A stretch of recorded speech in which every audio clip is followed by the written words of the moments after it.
अभ्यास 35। गति 80 शब्द प्रति मिनट। मानक आशुलिपि एवं तीव्र गति अभ्यास। Dictation start. उप सभाध्यक्ष महोदय, जो फाइनेंस बिल सदन के सामने प्रस्तुत किया गया उसके बारे में कुछ निवेदन करना चाहती हूँ। सबसे पहले मैं यह कहना चाहती हूँ कि हमारे शासन की जो टैक्स लगाने की नीति है उसका तो मैं विरोध करती ही हूँ, लेकिन यह निवेदन करना चाहती हूँ कि जो हमारे वित्त मंत्री जी जनता पर टैक्स लगाते हैं तो उन्हें यह देखना चाहिए कि जनता टैक्स देने की क्षमता रखती है या नहीं। उन्होंने जनता के ऊपर इतने टैक्स लगा दिए हैं, यह अनुचित मालूम होता है। इस समय हमारे देश की स्थिति यह है, इसके बारे में मैं चर्चा करना नहीं चाहूंगी और ना इस संबंध में उन बातों को दोहराना चाहूंगी जिनके बारे में मैंने पूर्व में तथा माननीय सदस्यों ने यहाँ पर काफी चर्चा की है।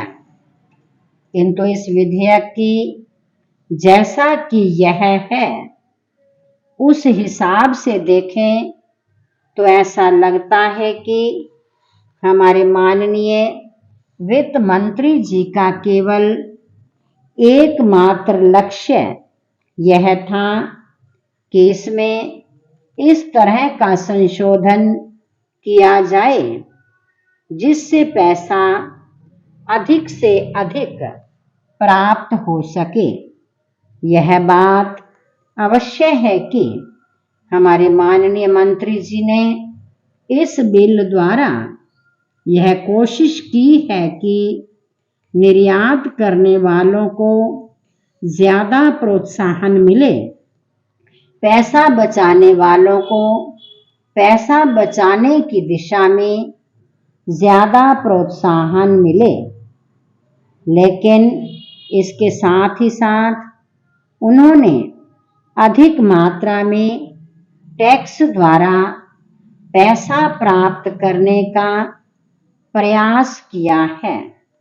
मेरी समझ में यह बात नहीं आती है कि जनता इतना टैक्स वहन करने की समर्थता रखती है या नहीं, यह नहीं देखा गया। इस विभाग के बारे में एक बहुत विचित्र बात यह है कि हाल में यानी 1961 में इनकम टैक्स बिल पास किया गया जो 1 अप्रैल सन 1962 से लागू होने वाला था।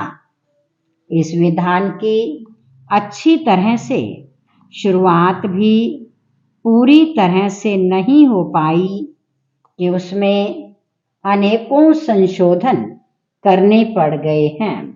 बाद में जो संशोधन फाइनेंस बिल से किए उस बिल की अच्छी तरह से स्याही भी सूखने नहीं पाई थी कि हमारे वित्त मंत्री जी ने इस बिल में कैपिटल गेन्स के बारे में संशोधन पर संशोधन पेश कर दिए हैं।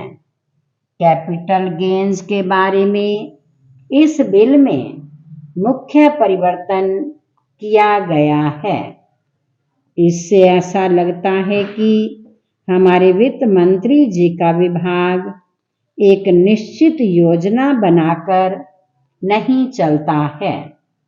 अतः यह जरूरी है कि अच्छी बातों के आने पर संशोधन किया जाना चाहिए। पूर्ण विराम।